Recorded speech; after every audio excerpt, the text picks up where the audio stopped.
We have a talk about counter-lobbying EU institutions, and please let us welcome Christian Balz and Jeremy Zimmermann for this talk. Please give them a warm round of applause.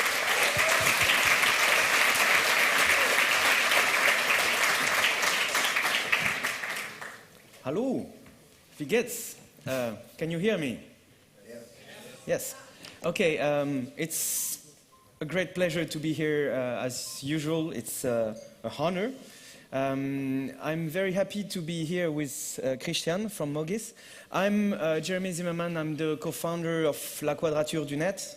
We're a citizen organization, a kind of toolbox for citizens to understand what's going on when their fundamental freedoms are attacked online, and tools for everyone to try to participate into the democratic debate. You may have heard of our campaigning efforts on net neutrality or ACTA or on the telecoms package. And I'm very glad to share the floor here with Christian from Mogis because we are while working on apparently different issues, we're actually working towards the very same objectives of defending a free and open internet, and I think he's doing an excellent job. So it's my pleasure. Maybe you can introduce Mogis, Christian. Yeah, most of the people in the room might know Mogis, probably from the German debate on access blocking. And I have to return the favor because without Jeremy and La Quadrature du Net, the success we had in 2010 would have not been. Can I get the different microphone?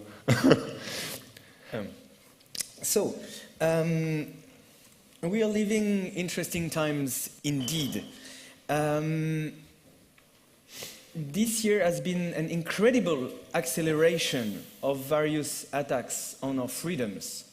You all know what I'm talking about. It's useless to try to make an exhaustive account of all the pressures that are threatening us here in our Western democracies and all around the world on our ability to access a neutral, therefore free internet. What is extremely interesting is the convergence of these attacks. On one hand, you can look at the war against our free access to the internet from the angle of censorship, political censorship you see in China, Iran, Pakistan, and such friendly democracies. Or you can see it from the angle of censorship coming to Europe, coming to a democracy near you, in the name of child pornography or child abuse material, more precisely, or online gambling or whatsoever. You can look at the war against free access to the internet through the angle of the copyright wars, the war against sharing, why we should at all costs ban people from sharing bits on the internet. You can also look at it from the point of view of the internet operators. Why wouldn't we make money restricting access to the internet? All those good reasons at once are increasingly coming in our faces to make the internet a balkanized assemblage of sub-networks that may ultimately lose the universality that is the key feature to the internet. Okay, when we say that, we said about everything and about nothing at once, because you all know what I'm talking about. You also all know about those strange political entities, and we can barely call them entities, that we've seen in the last months appearing on the stage. We've seen WikiLeaks teaching the world how important it is to publish information that is held secret for wrong reasons. We've seen those indignados, indignés, however you call them, Occupy movements that for various reasons coordinated themselves and gave huge amount of noise and pressure on some issues. We all have in mind those anonymous, lolsec, antisec, whoever, who rose attention, massive attention on question of computer security that were mostly unheard before outside of our nerdy hacker circles. And so we're here as citizens in the middle of it. On one end, is this global war against knowledge, this global war against freedom of online that we are witnessing every day. And on the other hand, are those entities that organize themselves in some vaporous way, with no center, with no mass, with no gravity, with no head, with nothing. And we all feel the power that those organizational models bear, right? We all use those free software and Wikipedia and so on for so many years that we integrate into our ways of life, the power of the crowd. Well, the question is, how can we use this intelligence, this wisdom, this still free network to try to change something? So, we start with the postulate, can you say that? Yeah? We have to postulate that only the people who think that there is nothing we can do about it will do nothing about it and cannot do anything about it. For the rest of us, we know that there are things we can do to change things. So we start with that. And the question is how to go further. You know Mogis and La Quadrature du Net for constantly spamming you with information about, this is going on in the European Parliament, in the jury committee with this and that rapporteur doing that on that amendment that day. So we are here inside the institutions, not because we like it, but because we think it is useful to extract information, extract meaningful information from those information, to give it to you and to give it to anyone who might do something about it. So we are not saying here that acting towards the European Parliament or the Commission or, how is it called, the Council? Council. Yeah, this thing. Ministers. We do not say that this is the only way to go, that this is the only thing to do. And of course it is not. Because it is about creating a political context on our issues. It is about changing the minds of the people one at a time. It is about making our issues big, hot, on the table, impossible to avoid. And all this, and I hate to use this term, all of this is politics. Not politics with an uppercase P like the party politics or the politicians, we call them in French hommes politiques, political men or women. No, it's not that politics. It's the politics of people caring about the society around them and trying to change it. And this is what we can try to do. And this is, well, we have some examples in the past of victories, and we're here to tell you about the next victories we'll have in the EU institutions in order to try to reach that goal. So we'll discuss a bit the EU institutions. You all recognize Mrs. Neelie Kroes. She's the European Commissioner for Digital Agenda, so she's in charge of doing nothing on our issues. And, well, this is a beautiful picture of her doing nothing, actually. And I think it's quite emblematic, actually, of the way she is acting or non-acting right now on the question of net neutrality. This is one of the hottest issues we have on the table as La Quadrature du Net at the moment on the EU level. So let me tell you this in the form of a kind of anecdote that will give you a very precise idea of where we stand and what we can do on net neutrality. We triggered a vast debate around the telecoms package on the question of net neutrality, but we're a bit late or short of campaigning power to impose our view in the second reading in the text. But the Parliament was shaken with this question and asked the Commission, oh, and by the way, we accept the telecoms package as it is, but acknowledge that net neutrality is an important issue. We would be very grateful if you could just, work on it and tell us what to do next.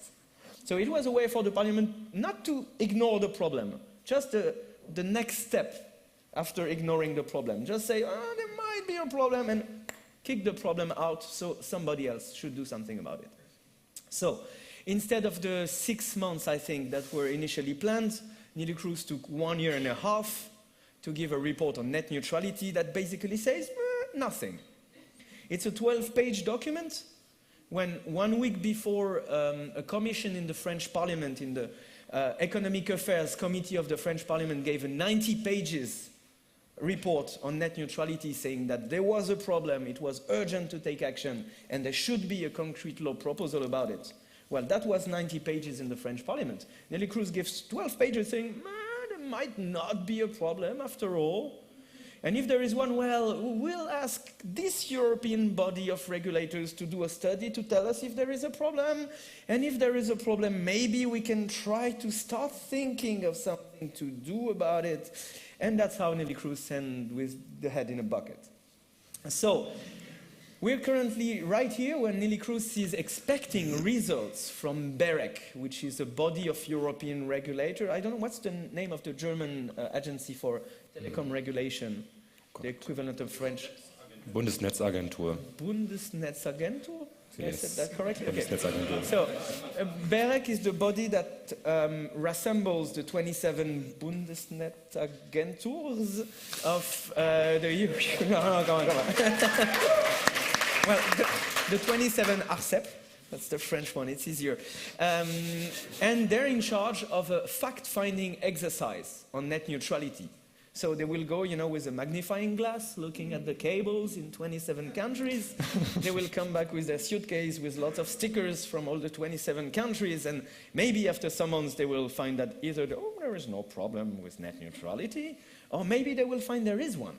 And this is clearly a place where we can exert our influence, and this is what we are doing right now. We launched a citizen reporting platform called RespectMyNet, respectmynet.eu or respectmy.net, on which people, citizens, well, hackers mostly, can come and say, okay, I'm in Germany, I'm on Vodafone, I got this mobile type of contract, and my port 22 is blocked. And you can come and say, oh, Vodafone, Germany, that's my contract. My port 22 is blocked too. I confirm that.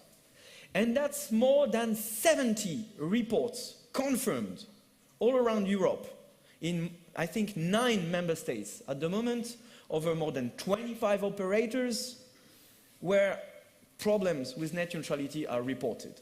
So we went to see with the people from BEREC. They know about RespectMyNet already.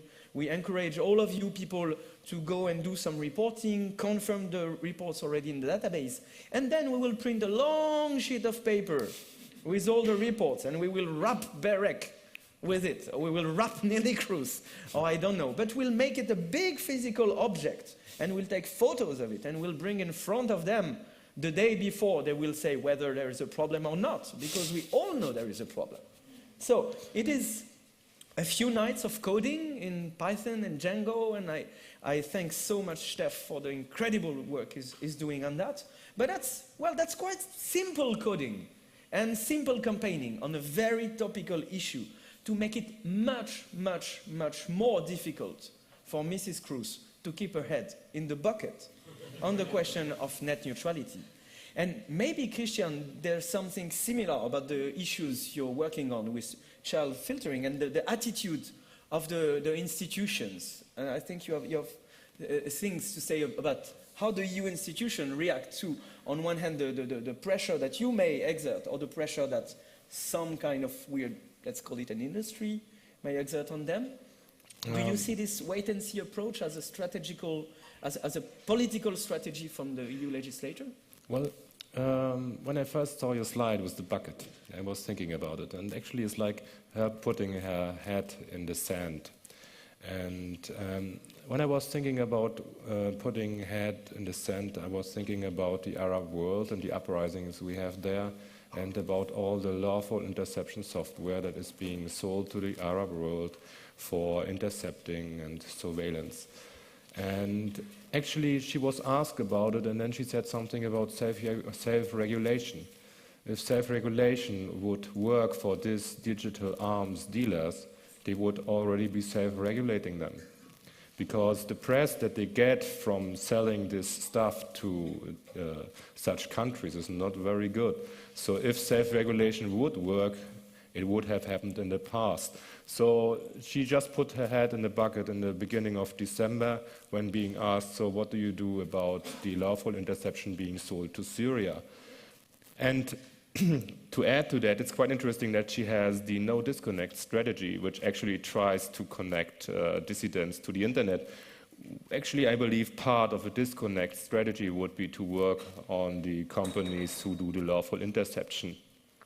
So, how can I say, this no disconnect strategy, for example, doesn't look serious in that regard, because then this controlling this digital arms dealing, at least from the European Union, would be part of a no disconnect strategy, especially because what happens to the people there, the worst that happens to them is not that they are being disconnected from the internet in Syria, they just die.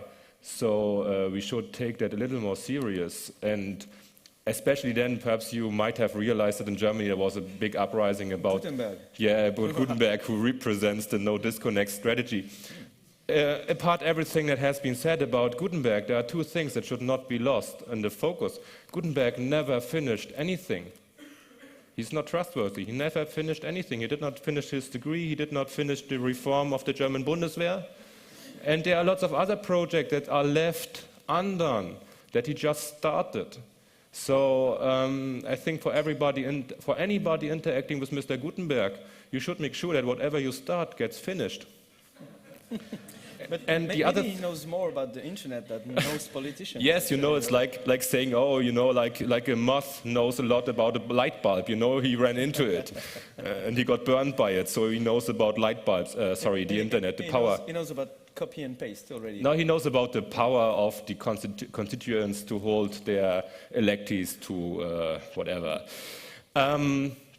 Yes, we should really be talking about that. The other thing is like this involvement of the CSIS, some American organization doing policy making and now steering the policy of the European Commission. Looks a little strange. Perhaps she should be doing the policy herself. I mean, that's why she's a commissioner. And so actually she puts her head in the bucket. Perhaps she wants to redo the no disconnect strategy. You know, it's very modern to put 2.0 on everything, so perhaps a no disconnect 2.0. Where they involve the activists from the beginning and perhaps set up a working group, like a serious working group with the people actually doing this stuff, who have the expertise and who have the standing to do that. But you asked me about like my interaction with the Commission. You know, this net neutrality is the one thing. You have the telecoms operators who don't want a neutral internet because then they can sell services. And the hardware manufacturers who want to sell more yes. of those so-called smart network. Yes, you need more processing power if you have DPI. Yeah.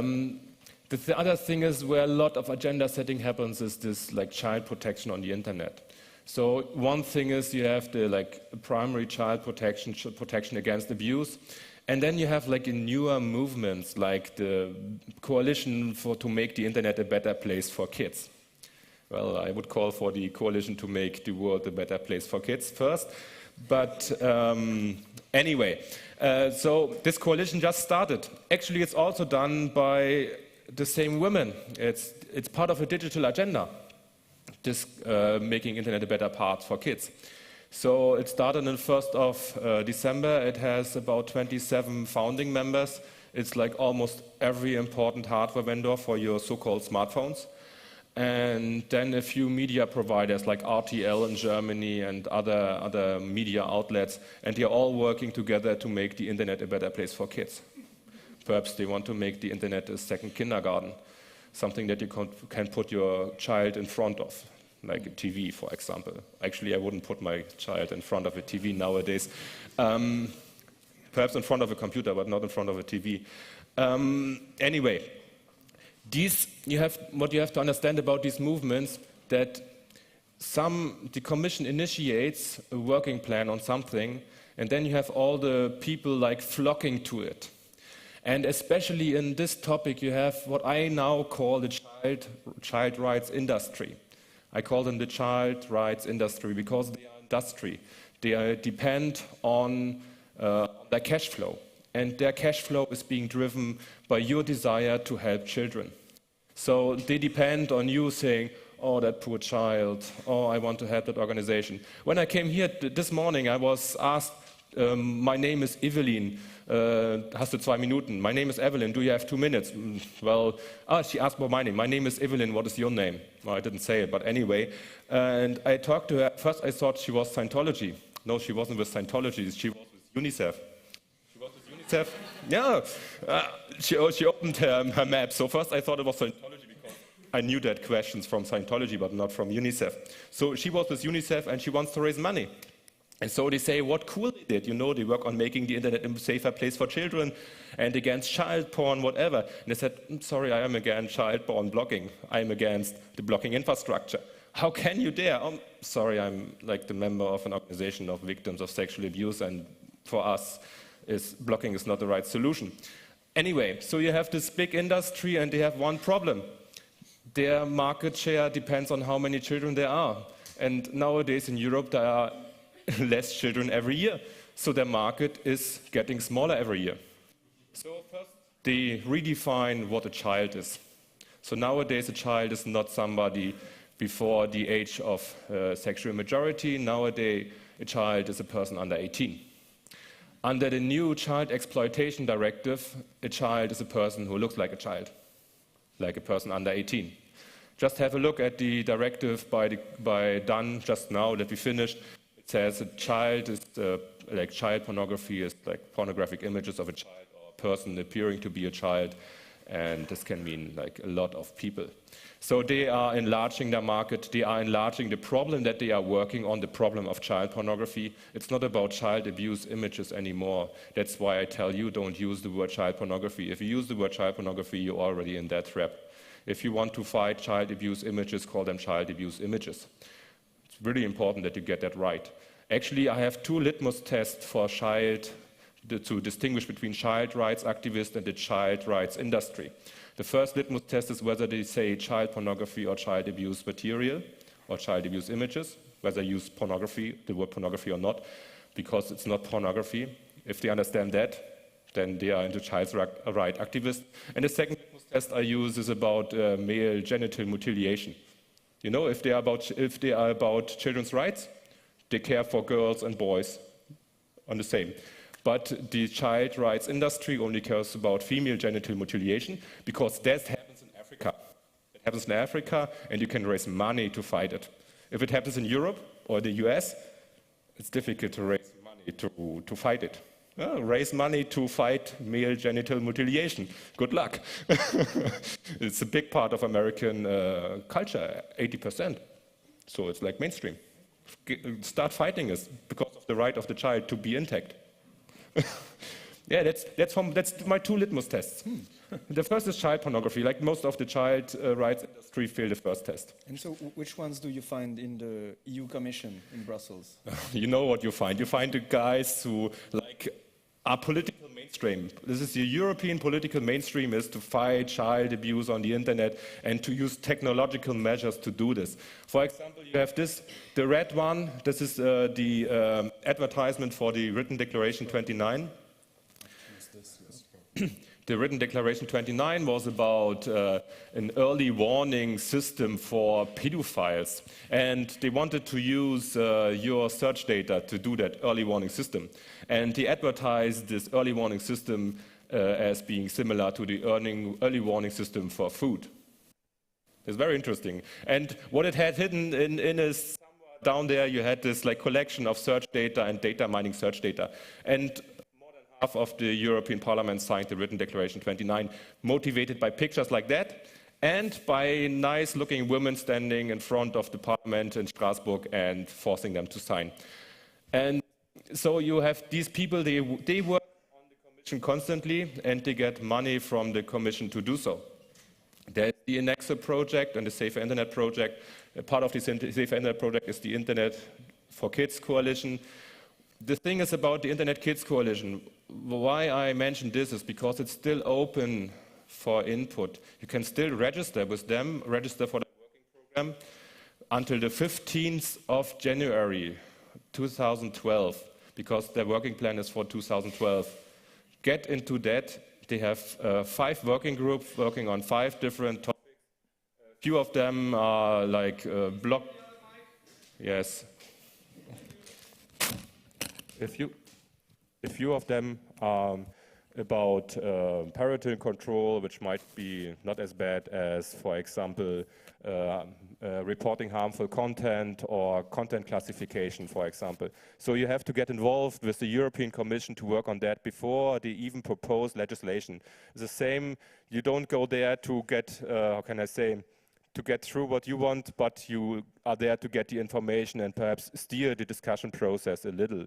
Because then, when it becomes a legislative proposal, it's not as bad as it would have been without our involvement. So if you involve early, what they propose is not as bad. And then when it gets into the legislative process, we can even make it less bad. This is my opinion about involving with the European Commission. The earlier you start, the more influence you have on the process. They won't do what we want, but at least we can steer a little bit the discussion process. Similar to the Child Exploitation Directive, where thanks to Joe McNamee from EDRI, we had an early warning. And so when the proposal for the directive came out, I already had my appointments made in the European Parliament to talk with the parliamentarians about the proposal before they read it. And actually, that's what I would propose. So if you like that part of the population that cares about what happens to the internet, then probably a little bit more involvement is needed than just waiting for the next outrage. Actually, you have to involve with them. It's sometimes reading a web page for proposals. They ask for input. The Commission asks for input. They ask for input for everything, and then you have all the child's protection industry and the other industries. They have their lobbyists. They are paid to watch their pages, and they give their input, but we don't. Well, that's the point, I think, is that we are here to do this preparatory work. Well, I say we, in general, as the organizations and the people who are more or less full-time the head into the EU institutions. We provide the input. We, as La Quadrature du Net, have seen most of the head of unit in the European Commission who are caring about copyright enforcement, and the e-commerce directive, and we're now in direct contact with them. We send them links, we send them analysis when we produce them, and so on. So we do this work with more and more experience and knowledge along the years. But this by itself is not enough. This is what you said. We need the involvement, the participation of citizens who care about that. And the point is, in what you describe, it is so obvious with the child abuse and the child rights industry people. It is also obvious when we talk about security, that emotional arguments are used to make something go through. It's storytelling, it's elements of language that come along a law proposal or amendments or whatever. And this is the way the lobbyists work. They probably learn that, if there is such a thing as lobbyist school. They learn that. You give a very good reason to the people you want to do something, to do it. And then you tell them what to do. And this is the way it works. So they have the very strong and very emotional arguments about that. But we are right. So how can we do it? How can we explain to them that we are right when they come with such an emotional load of cute-looking kids with obviously a full photography set and studio in front of her, asking her to look so cute and in this full distress? What can we do? I mean, will lolcats be enough to counter the cute? This is one question that seriously needs to be addressed. And don't laugh. Well, laugh if you want to laugh. But I think that lolcats are part of the answer, actually. Because we are the internet. Because we own the internet, we make the internet every day. And we know that this is using this internet that we can do something about anything we might be able to do something about, right? So the question is really about articulating the work towards the institution with the drive of not somebody like you, fellow politicized hackers, but somebody like the friends of your family, who might find that a lolcat on the internet is cool, that downloading music is cool, then chatting with people from India is cool, and so on, but don't realize that all this may be threatened today. I think we'll have a wonderful occasion to practice on the ACTA fight that is now beginning in the European Parliament. Who among you never heard about ACTA? Yay, that's no hand. Well, one or two. Okay, so for the one or two hands, ACTA is the anti-counterfeiting trade agreement. It is, well, I'll show you a little video that will tell you more than I can do in such a short period of time about ACTA. It's the Shakespearean tragedy of how democracy can be circumvented to achieve control over the internet. There are international organizations where such issues of intellectual property, end of quote, can be discussed. But ACTA aims at circumventing even those international institutions because they don't obeying enough to what the US-based industry wants them to do. So this is an ad hoc forum designed to circumvent democracy. The most sneaky language is inside about cooperation of the ISPs to take measures to deter further infringement, or else you face criminal sanction for aiding and abetting infringement on a commercial scale, which could translate that if you're operating machines on the internet, you will get screwed unless you deploy censorship measures. But there is a small, very small bug in their plan of imposing ACTA to the EU, the US, their 12 negotiating partners, and ultimately to the rest of the world. Indeed, there is a little tiny bug into it. Is that since the Lisbon Treaty that entered into force actually well after the ACTA began to be negotiated, according to the Lisbon Treaty, the European Parliament now has to say yes or no to any trade agreement. And ACTA is disguised as a trade agreement. So the European Parliament will have one vote, one occasion to say yes or no to ACTA. So this is where we come into play. This process has just begun in the European Parliament. I won't bore you with the procedural details. The Council of the EU, the ministers just gave the dossier to the European Parliament. So now the fight begins. There will be a vote in no less than 3 months. It could take forever. It will most probably be in the first part of 2012. But before that final vote, there will be subcommittees of the European Parliament who all will discuss and vote on an opinion. This will be as many stages before the final one, where we'll have an occasion to intervene, to call the members of these committees and say, you cannot let that wording into your opinion. You have to put that and that and that. You have to take into account the legal uncertainty it brings to the internet companies. You have to take into account the risk for fundamental freedoms. You have to take into account the risk for access to healthcare, to access to seeds and biodiversity, and so on and so on. We'll have to constantly go to the members of the parliament in charge of these committees until the pressure will be high enough. So the few days before the final vote, the yes or no vote, everybody on the fucking interwebs will be aware that there will be a tough vote in the European Parliament we should care about. That's the plan. And you all have a role in that plan. So this is an example of where, once again, we'll be inside the parliament to tell you now is the time to call the people from the industry committee where the list is here. Thanks to our tool Political Memory, you'll be able to just click them and call them using voice over IP or some other very cool fancy technology we didn't deploy yet, but will soon. We will be there to blow in the whistle and say, hey guys, this is important now. There is this and this and that, but it's not enough. It's not only following instructions or reading a script that would help us to get there. It is every possible invention, means of action that could be invented to make people aware about ACTA, to make the members of the parliament aware that people are aware about ACTA, because this is ultimately how we set the political context.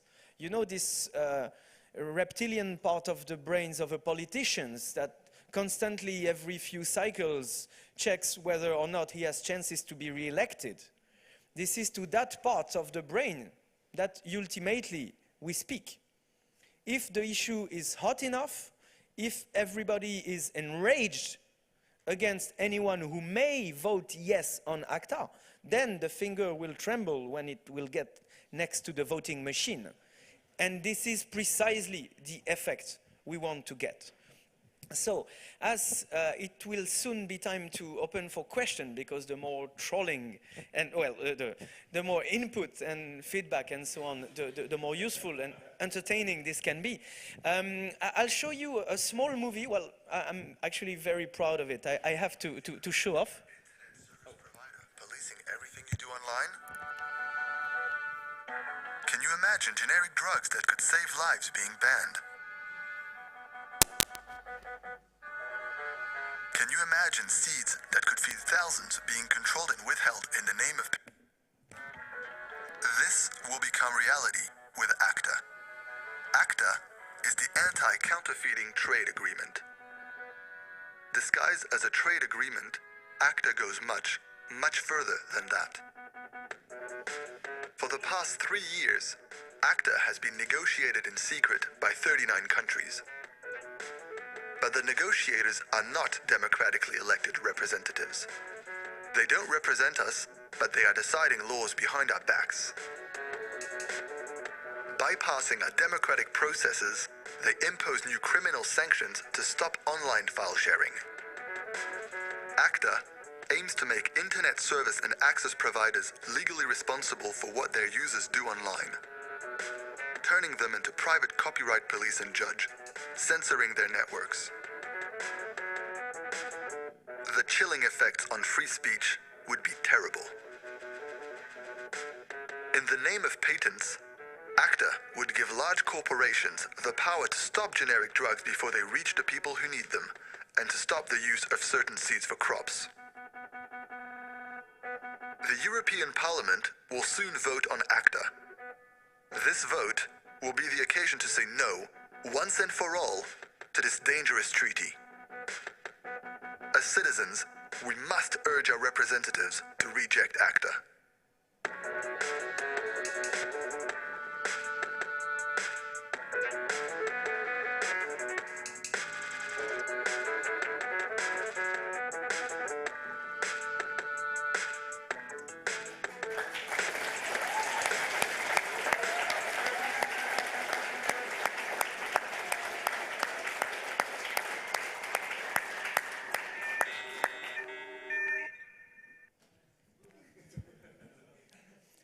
Thank you. Yeah, I'm very proud of this bit of film. It has been seen 1 million times in the first week we published it. It reached number 52 most viewed video on YouTube that week, and number 1 most viewed and most favorited video in the news and politics section of YouTube the week we released it. So to everyone telling you, oh, ACTA, well, nobody cares about it anyway, you can tell them that the video got much more attention than any video from their political party or whatever got so far. But that's an example. We had a volunteer animator working for TV who did that for us. His intern spent 1 month doing it. And to me, it's a wonderful example of what you can do, not with one more press release or blog entry or anything, but really using vivid, colorful image, symbols, or anything else than we do usually to convey the very same message.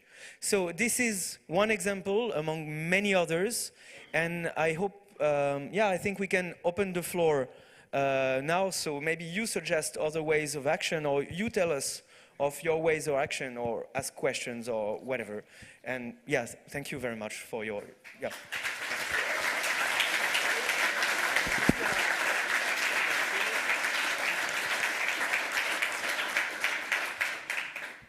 Okay, now for the Q&A session, could you please raise your hand and we'll have a microphone come over to you and you can use the microphone over there. Just one here first and one here first.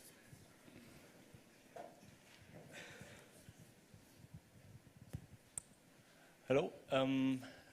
As a Spaniard myself, I've been seeing these things happening every now and then. We have actually changed our government, and we thought we got rid of our part of ACTA thing in Spain, but we didn't.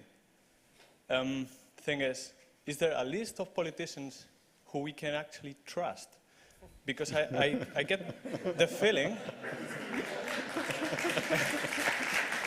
No, I mean, what I mean is, I get the feeling if we get the attention on one politician who we are going to vote as long as he's with us, the other ones will take this example.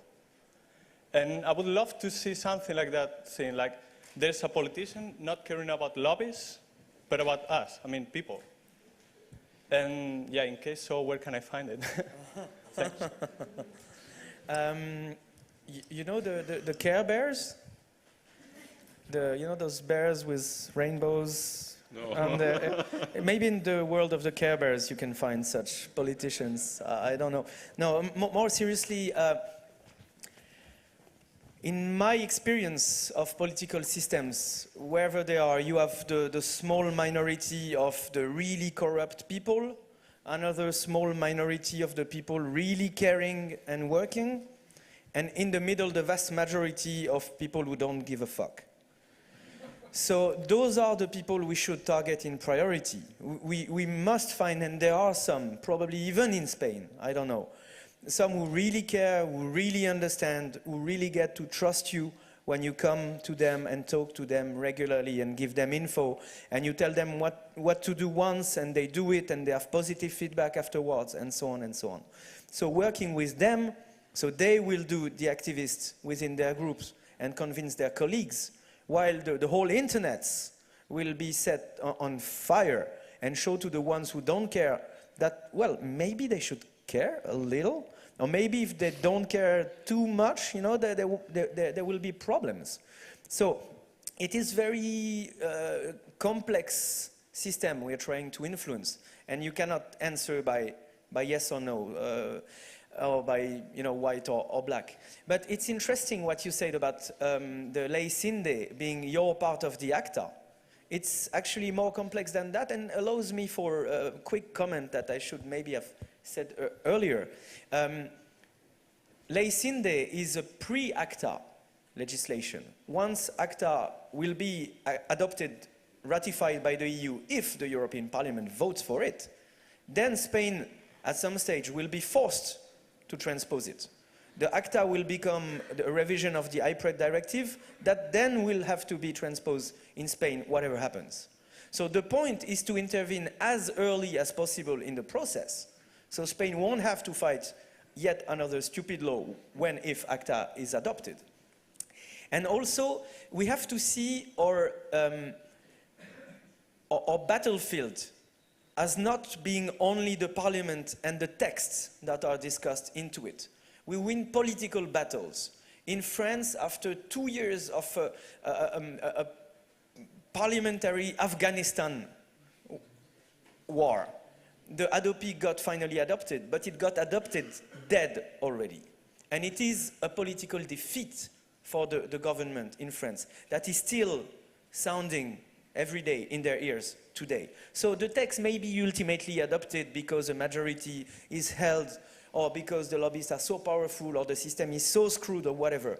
But if such a high part of the population understand that this is complete bullshit, and is not afraid about it, and knows how to circumvent it, then this may wait in the next elections. And this is maybe, yeah, part of the answer. What I wanted to add is that Ley Cinde, Adopi, ACTA, SOPA in the US are exactly the same thing.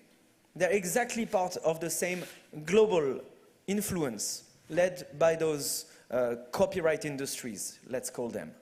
The SOPA in the US is a mix between ACTA and between the attacks of the US government against WikiLeaks.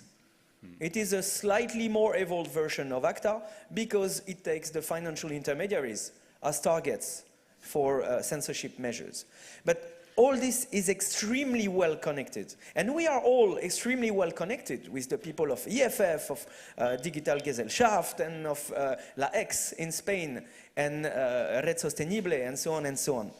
So we must use this connectedness to expose the connectedness of those issues in various countries and parliaments. And in the end, I think it makes us stronger. You have something to add, maybe? I forgot something to say, because you said something about transposition in my part of the talk. Because the child exploitation that I was working on in the beginning had the mandatory blocking of internet. That we got out of the directive, and it's now voluntarily done by the member states. But additionally, we got some judicially oversight into the directive. What is important for the people who live in countries which have the blocking system already in place? With the transposition of the directive into your national law, there will be also the transposition of the judiciary oversight. Usually involving a judge means involvement of some law, so they have to pass a law on blocking, on having a blocking infrastructure. So that is the point for you during the transposition of the Child Exploitation Directive, that you make sure that you have a public discussion about blocking in your home country, which would mean like Sweden, France, for example, Hadopi II, the second Hadopi law, and I think also Spain and Italy already has a law, UK.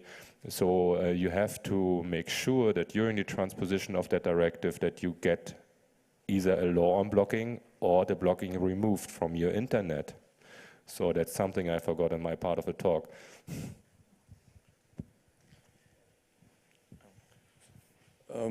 My question is, just recently there was a decision of the European Union Court of Justice in Luxembourg that the providers are not responsible for the content.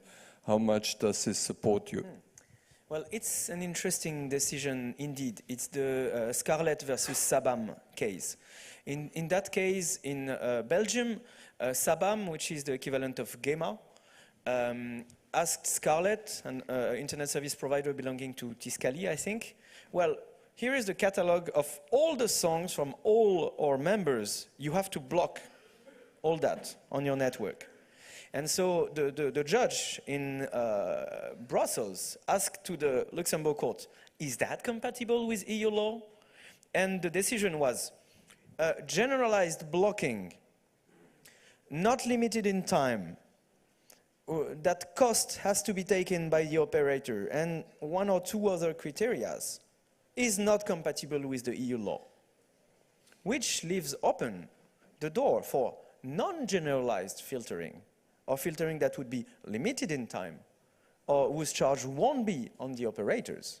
So this decision doesn't kill any attempt to censorship. It just kills the biggest, broadest, unthinkable. But the others are still open. And the decision says this is not compatible with EU law. But you know, EU law may change. Actually, it will change. European Commissioner Michel Barnier, Commissioner to Internal Market, is working on the revision of the iPred directive since he's in office. If ACTA is adopted by the European Parliament, within 6 months, we have a draft proposal from the Commission of a revision of iPred that will integrate ACTA, that will require cooperation to implement measures to deter further infringement, and then the EU law may be compatible with this kind of measures. So it's not the end of the fight, far from it, but it's a very, very interesting decision, and I encourage you to read it, because in 2 different occasions, it states that, yes, an IP address is personal data. So, yeah, it's a useful decision. Just regarding this, this topic, everyone knows as child pornography, which isn't it, which we heard. Do you know that if there is an activity in the internet, for instance from site like groups like Anonymous or so, to work against these places where such photos appears, because this would help the this would help to say it's not necessary to do any other laws against this because the internet is doing something against it. Do you know? Because, for instance, in Germany, for right-wing servers, servers publishing right-wing content, there has been such kind of activities. Do you know if there are activities in this topic as well? Well, the difference is whether it's about speech or whether there is a victim involved for me. Because like hate speech, in first is a victimless crime until somebody becomes a victim of hate speech. But it's not like produced by a victim or there's no victim at first, but second. That's the difference between child abuse images and free speech issues. The other thing is it's a very serious crime. And I'm not a proponent of anarchy, so I see why there's a reason why we have a police force, for example. And I would think that the best way probably would be that they use to learn Tor and find the hidden sites and perhaps get the cooperation of Tor operators to get that offline. But that is something, cooperation is something that the police is not very good at. So police is like used to use their truncheon and go and beat people up for not cooperating. On the part of your question, speaking about Anonymous, I don't know about Anonymous. I know nobody who's part of Anonymous. You know, I couldn't, if I wanted, no. I know about their activities. I cannot say that I support all of them, including when some personal data is being published about individuals or users. Sometimes I think it's perfectly legitimate, like a denial of service attack is the equivalent of going into a supermarket and sit into it with a political movement. It's like some kind of happening or protest. And I think that calling that, you know, pirating or attacks or destroying or whatever is a bit, indeed, goes too far. It's an eternal question in our activist circles, I may say. How much do we stay within the boundaries of legality, and how much do we think it is legitimate to go outside of those limits, and how far outside? So with La Quadrature du Net, we publish what we do, and we stay within the frame of the democratic debate. We preach for civil disobedience on the regard of sharing files on the internet, because we say it is legitimate, it is good for culture, for the economy of culture, and so on. But this is, we could say, something minor. The question is, shall we publish the inbox of people doing such things? I mean, it's everybody to judge by themselves. Everyone is responsible for the actions. I will not say never do it. I will not say do it. People think for themselves. What I think very interesting is I saw an anonymous operation against SOPA, I guess. I don't know what it was about. There will probably be one against ACTA someday, probably. I see that as hackers becoming politicized. You know, like I do, you remember a few years ago, you would talk to any hacker about politics. Politics, I don't even vote, screw them, they suck, and so on. Well, recently, with WikiLeaks, with the Arab Spring, with everything going at once, people are more, well, there's something happening, you know? So to me, Anonymous, people participating in Anonymous, is kind of a first step, you know, of trying to do something about it, with a choice that is one way of action. And I think that the more different ways of action, as long as we go towards the same objective and that it's not becoming counterproductive, and there is a very high risk of that with Anonymous. But the more parallel actions there is, the best it is in general. Was another question here? Mm-hmm. Yes, this is going to be the last question. Yes, microphone for you. Yeah, I just want to make this short and go back to the topic of lobbying. When I was preparing some campaign against the passenger name records agreements, I found it really, really frustrating to get contact information out of the site of the European Parliament. So I wrote a small script, and I just posted on the 28C3 wiki a small SQLite file that contains all the contact information for members of the European Parliament, including the committees they're part of. So if you're interested in emailing them, and email them often, and everyone here should do so, search your own MEPs and email them for all different kinds of reasons. Go on the 28C3 wiki, search for MEP database, and you can download it there. Somebody else. Yeah, you also have the extensions for the phones in there. So. Sir, I thank you and warmly congratulate you, and thank you especially for giving me the occasion to speak a bit more about political memory. Because, this is a tool we developed for some years with all the data about the parliamentaries. I think we chose not to give such an option to give all the email addresses at once, because it would encourage some massive spamming, and our approach is to recommend to send targeted emails, because I think that one specifically targeted email, like, "Dear Mrs. Nana, I live in the place where you were elected and I care very much, and I know this and this person that you know about, and I tell you this," has much more weight than "Dear Mrs. or Mr. MEP, here is what I want to tell you." That's one thing. Second, yes, emails can be ignored. Therefore, you should send an email and then make a phone call asking, "Oh, did you receive my email? No, you don't remember? I'll tell you about it." And this is very much harder to ignore. And if there are 100 phone calls coming on the same day in the office and 10,000 emails, you filter them, but you see the number in the filter going, it really means something anyway. So I encourage you can go to the wiki to fetch that list. You can also join the political memory mailing list if you know how to code Python, Django, if you know web design, if you want to help. The coolest feature of all in political memory is that we record the votes of the members of the parliament, and we display them over time. So you can see, compared to the average of the parliament, where one member stands. Is he a friend of us, or is he an enemy? Is he learning, or is he getting convinced by the dark side?